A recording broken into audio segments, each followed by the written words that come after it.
July 7th, 2024 has been declared as the deadline for POS operators to register with the Corporate Affairs Commission, else they will be arrested. To that, the Association of Mobile Money and Bank Agents in Nigeria has taken the Corporate Affairs Commission to court. Now, you can call that war if you must. But one big question that is worth asking is, how will this directive impact the over 1.9 million POS operators in Nigeria? You get to know that on the show today. I'd like to welcome you to Market Square. My name is Oluwak Pelubiawe, and as always, I'm happy you tuned in today to follow the story.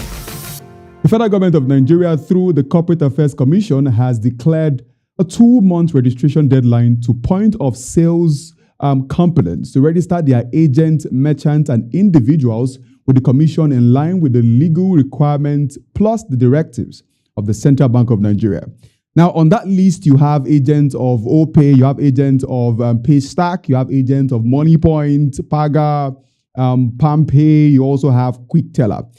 But according to the Nigeria Interbank Settlement System, there are over 1.9 million POS terminals deployed by merchants and individuals nationwide. If you check the fraud report by the Nigeria Interbank Settlement System PLC, you will notice that last year, POS terminals accounted for around 26.37% of fraud incidents all over the country. And there is the belief that once agents get registered, authorities can gain greater transparency into the network of POS operators, which in turn can help identify suspicious activity and make it even harder for fraudsters to operate. But before now, the CBN had asked the fintech firms in the country to initiate a KYC process. It's called the Know Your Customer process over concerns around money laundering and terrorism financing. Now, the Corporate Affairs Commission has even now vowed that security agencies would go after POS operators who fail to register with the directive to register with the Corporate Affairs Commission after July 7th, 2024. Well, Rachel, who is a POS operator, doesn't think this move is favorable to our business. Listen to her. I'm a POS operator. So I feel like the government decision on POS operators to get their business registered under CAC is just an act to be able to put them under their control and also to extort money from them. I don't see it as any good reason. Because why would you ask them to register under an organization, and then also ask them to start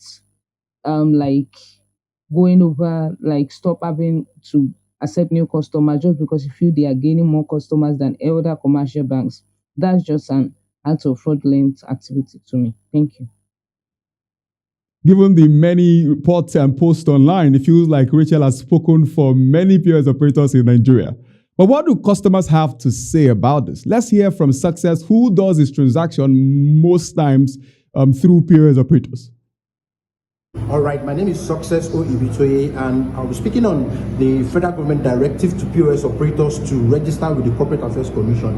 One is going to help us know that the POS operators now are registered and are accountable. So it will reduce the anonymity of the POS operators and help to track financial activities. It will help law enforcement agencies to also track criminals who are using POS machines for illegal activities. However, as a customer, we should expect increase in bureaucracy, because the cost the POS operators will spend to comply will be measured out on customers. So we should envisage an increment in the charges of transaction henceforth, and also it will reduce the number of POS operators you have out there, because those that are not able to comply with this standard, they will have to forced out of business, and it will not only cut short their source of livelihood, it will in turn reduce the number of POS operators we can have access to out there. Thank you. That was Success there, speaking as a customer of POS operators in his environment. And I'm guessing it speaks for many people who also use POS to make their transactions.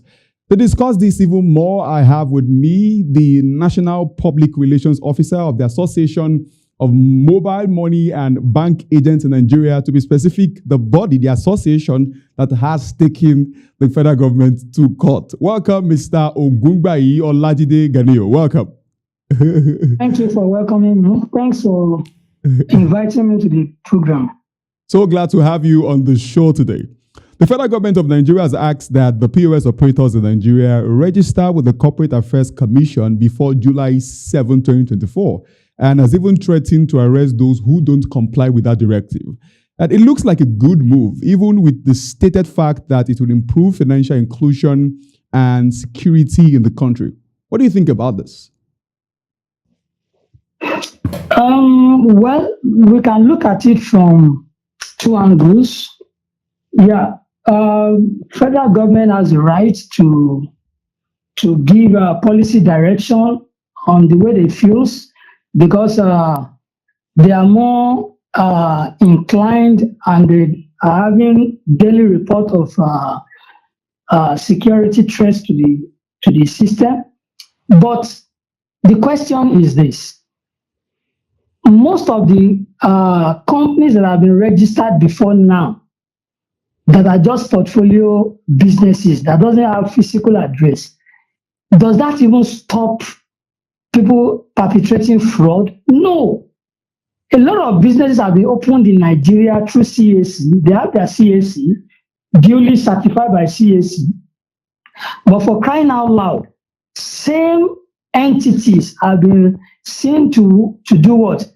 To perpetrate fraud and fraudulent activities. So would that stop people from being fraudulent? No.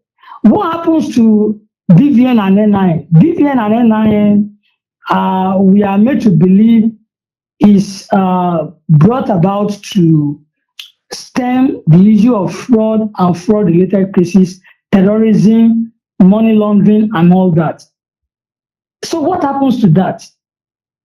That is number two question we should ask the federal government. Then number three, the so-called POS agents that are being targeted now are not, they didn't just fall from heaven. They are being onboarded by a provider, either the banks or the fintech companies or the MMO. And before they could be onboarded, there will be due diligence as regards KYC. So asking a subordinate to register under a duly registered business, to me, is out of place. The real reason should be given to the public. I don't think this is done with good faith. I don't think this is done to stem the issue of money laundering, terrorism, financial crimes, and all that. Because these people, these agents, were onboarded by the banks, they were onboarded by the fintechs and the MMO. And before you could be onboarded, you would have fulfilled certain KYC requirements, which include infusion of your BVN, your NIN, your residential address, your business address, your next of kin.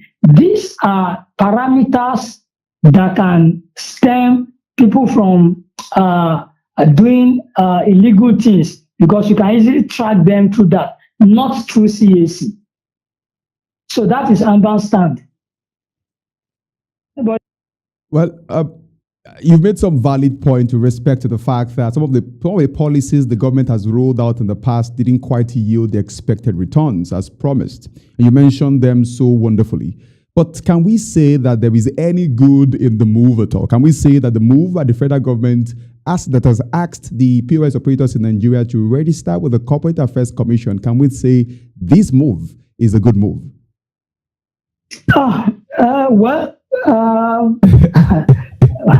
Asking people to register, yes, anybody can register. Somebody can be in his bedroom and send his information to CAC and get a business name registered.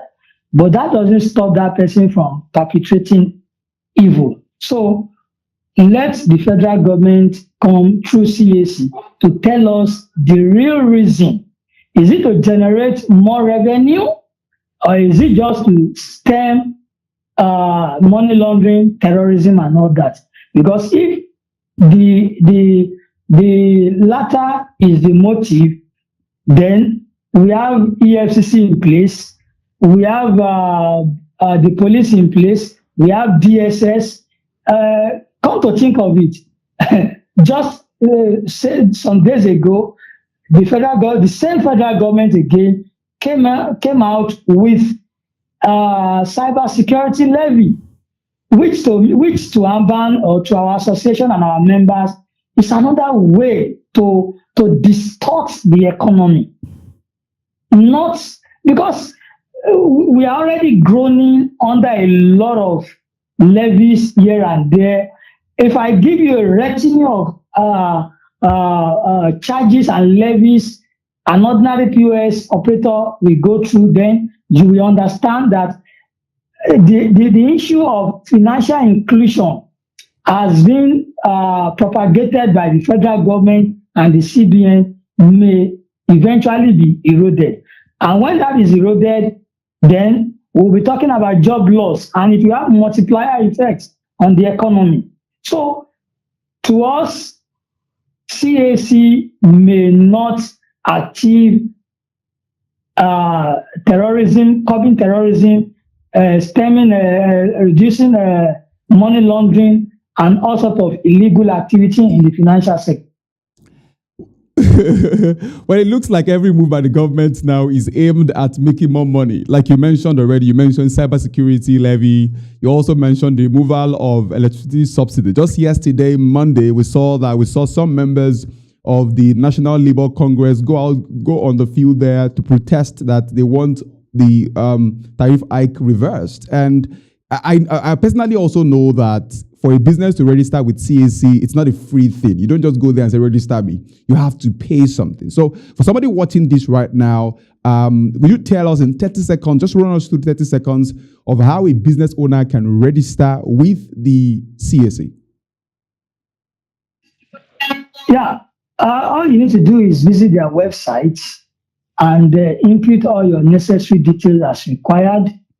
And in a jiffy of 5 to 7 days, your business name is out, which is the minimum requirement in this business. So, but does that actually stop somebody who has ulterior motive in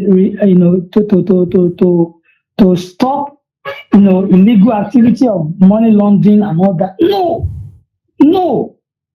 We ought to address this frontally. And I'll give you instances. There is a guideline by CBN on agency banking. A lot of conditions are there for you to meet. And before you could be onboarded by either a bank or fintech, such institution will do a proper KYC. So with a proper KYC and you being a subordinate of a provider that has duly registered with CAC, that was duly licensed by CBN, and not only that, whose funds were guaranteed by those financial institutions through NDIC, then we don't see any justification for multiple registration, even though having a business name is okay. Yes, when we want to look at it on the ordinary level, it's okay for an entity that is engaging in funds, societal funds, dealing in people's funds, assisting people to move money and accepting deposit from them. Yes, it's good for such an entity to get its business name registered. Yes, we accept that. But what is the motive? That is the question. What is the motive? Is it to curb money laundering? Is it to curb fraud? Is it to curb terrorism? If that is the case, that may not stop. That is not enough to stop. So what will stop it? Getting proper KYC to the provider. 2, imbuing infrastructure, softwares on all the platforms, both banks and mobile money operators and the fintechs, let them upgrade their system to capture and monitor movement of funds in and out. So all this will go a long way in arresting people that are out there to defraud the public or to carry out money laundering activity or terrorism related crimes. I like that you alluded to the fact that when the business is registered, it's to the business owner's advantage. And looking at the fact that the government has not even declared that the registration is for free, because I read through, I didn't see anywhere it was written that the registration, that the POS operators registration is going to be for free.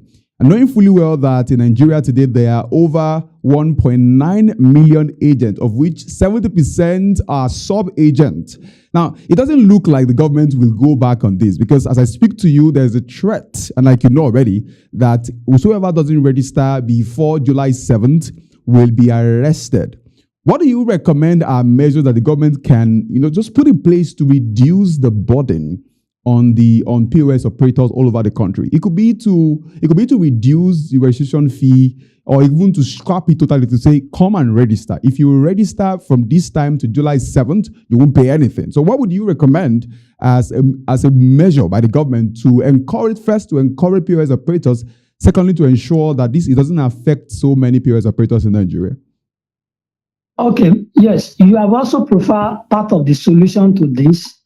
Are you telling me that the CAC has infrastructure to capture this number you have quoted within that short period of time? Can it be done and done effectively, where there won't be any itches here and there and what have you? So why the rush? Why the sudden?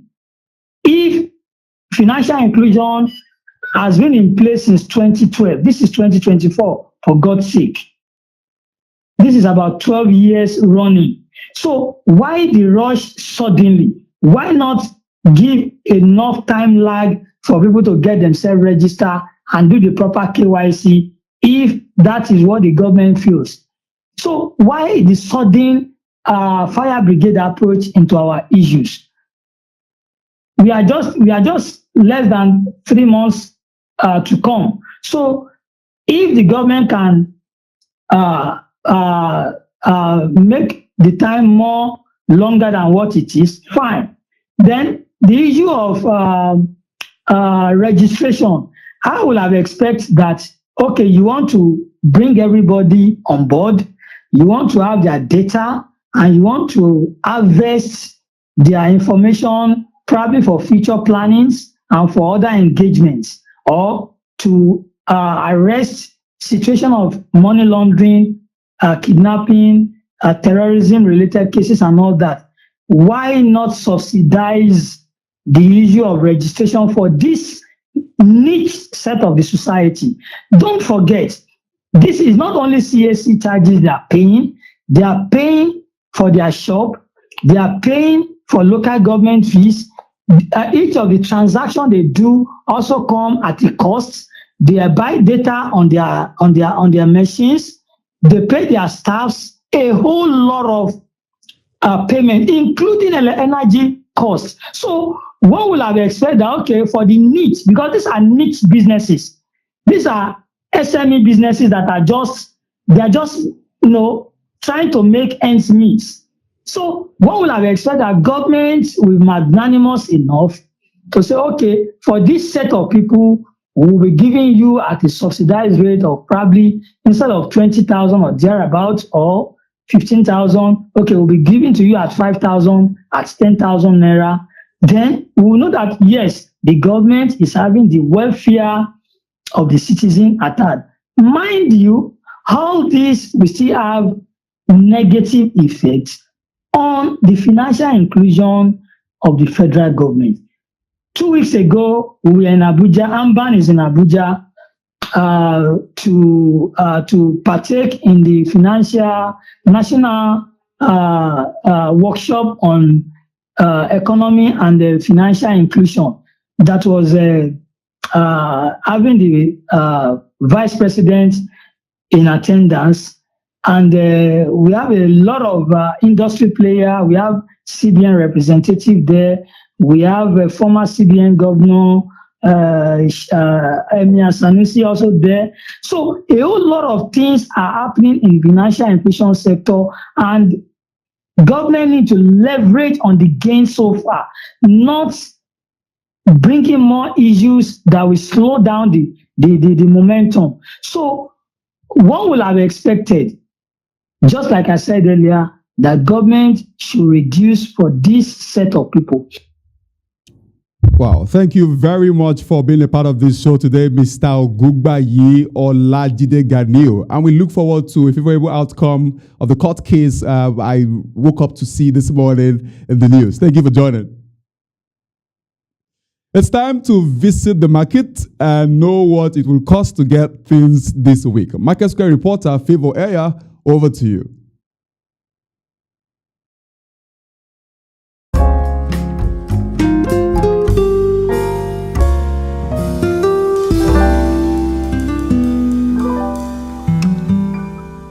Yes, my name is Idealise Grace. I'm here with a market woman who is selling rice, beans, and as you can see. So we just want to know what's the price of today's market. Yeah. We want to know wetin market talk today. So this rice now, last week we hear say the price of last week not be the same thing. So this rubber now, wetin e talk last week? That one, that's 900. 900. How much now? Now it's no, before last week it's 180, but now it's 240 now. 240. You can hear 24. 24. You can hear that people okay, and people see they buy And they try, sha. Wetin you see say people fit do, because as they increase, people see they down. Wetin be the reason why people see they buy the rice? As you know, food another food wey person go Eat, yes, definitely. Because rice, all small children wey dey like now, I like rice in the morning. Nobody want to eat eba for morning. Garri, even though garri too cost. Garri wey be say na low food e don cost. One wey the better wey the original 4,000. One wey dey. Okay, that means we still get original garri for market and the one wey different. The one wey dem dey use hand do, na im be 4,000 naira. The one wey dem dey use engine do, na im be 3,500 naira. So garri now no even be poor man food again. No be poor man. Okay, may we talk about this beans. How much for beans? One this agolo now, how much now? That agolo 600 naira. Per one. Imagine. One delicacy, one tea. I want good. Okay, good. You get golden penny, because now here we take they produce our golden penny now. That make me the ask so that we don't get golden. Okay, this one now But when. just please. Okay. Now 900 naira per one. 900 naira per one. Wetin we do? Wait, you can see what we are making in our own country is now 900 naira per one, and we are complaining that the rate of dollar is getting high. Okay, ma, now wetin we get for you today? You fit tell us wetin elubo talk for market? Elubo is too cost. One plate now is 2,500 naira. Na yam For na white. for yam. No, for white elubo. Okay. Cassava elubo. Cassava elubo. But yam elubo, e be 4,000 naira for one plate. Okay. The yam uncle, how much? That one na cocaine o. Na cocaine. Na Nigeria cocaine be that Really? one. So how much? Na per one you take dey sell? That one is 2,500 naira. 2,500 naira per Yes, one. per one. Okay, I see say you make am 3-3. How much like that? That one be 7,500 naira. How much you buy am for market? I don't buy am. If I sell 1 3 like that, I go see 200 naira on top. Just 200 Yes, naira. the 3 don to 7,200, 7,300. Come for our place. This is what we are facing in Nigeria economy. The high rate of the products in market are getting Everything costs, expensive. So thank you, Ma. Thank you for giving us that hint. All right. The Center for the Promotion of Private Enterprise has called on the Central Bank of Nigeria to tame inflation and bring about stability to aid planning for businesses. Before we go into that even more, let's do the numbers.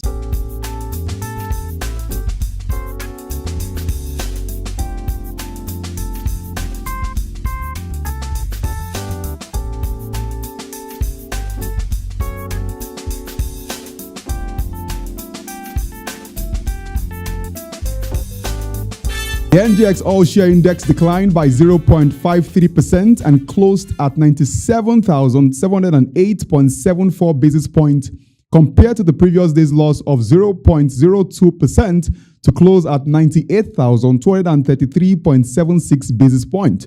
The NGX market capitalization also recorded a loss of around 296.82 billion naira.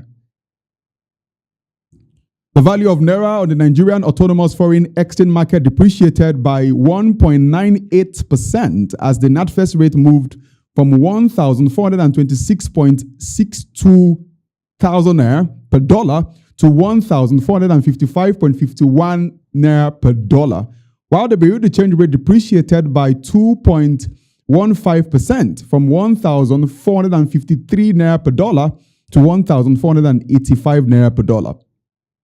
The Center for the Promotion of Private Enterprise has urged the Central Bank of Nigeria to adopt a uniform rate to create certainty in the trade sector. The center recommended a rate of 1,000 naira per dollar for import duties going forward. The Central Bank of Nigeria has been asked to adopt a specific quarterly exchange rate for import duty collection.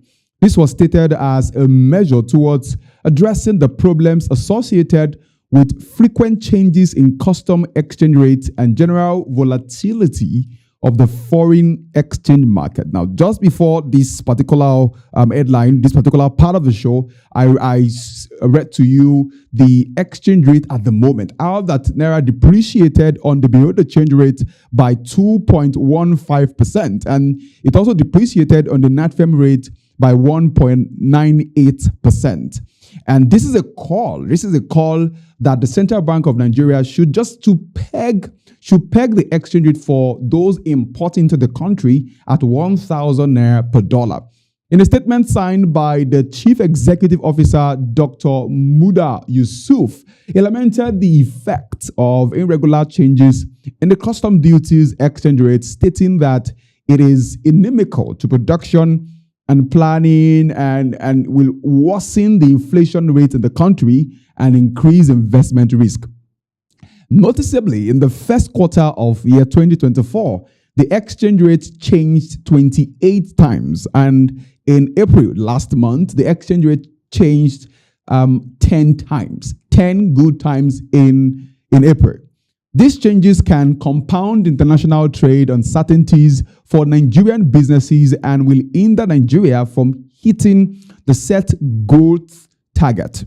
There needs to be a meeting between the stakeholders and fiscal authorities because of the trade policy implication of such decision. The government has to call into a room stakeholders in the import space and have conversation as to how to make sure that this is favorable, because you know that the importers have their association, they have stakeholding groups there that could be consulted by the federal government of Nigeria so that policies that can be favorable to both parties, mutually beneficial to both parties, are established. And one of such is the recommendation by the Center for the Promotion of Private Enterprise, saying that the import duty should be pegged at 1,000 naira per dollar. A framework should be adopted for a quarterly customs duty exchange rate. Let's say the CBN can peg it at 1,000 naira per dollar for those who import goods into the country. Because with a fluctuating exchange rate, businesses will struggle to predict their import costs, making it difficult to plan and to budget. When a business owner isn't sure of how much it will cost to bring in goods into a country, now that person may most likely, the most likely move of the business owner is to increase the amount, is to raise it, because he is not so sure as to what will happen the next day. And a call like this, calling the federal government or the CBN to look into this critically and say that let's peg this in at 1,000 naira per dollar for those people, those individuals who import into the country. And what that will do is it will increase a lot of investment. It will increase importers' confidence in the country. Once the import duties are pegged, it provides more stability, allowing businesses to operate more efficiently. It can also potentially reduce the prices for consumers. For instance, if the rate is pegged and is lower than the current exchange rate. At the moment, $1 exchanges for over 1,400 naira.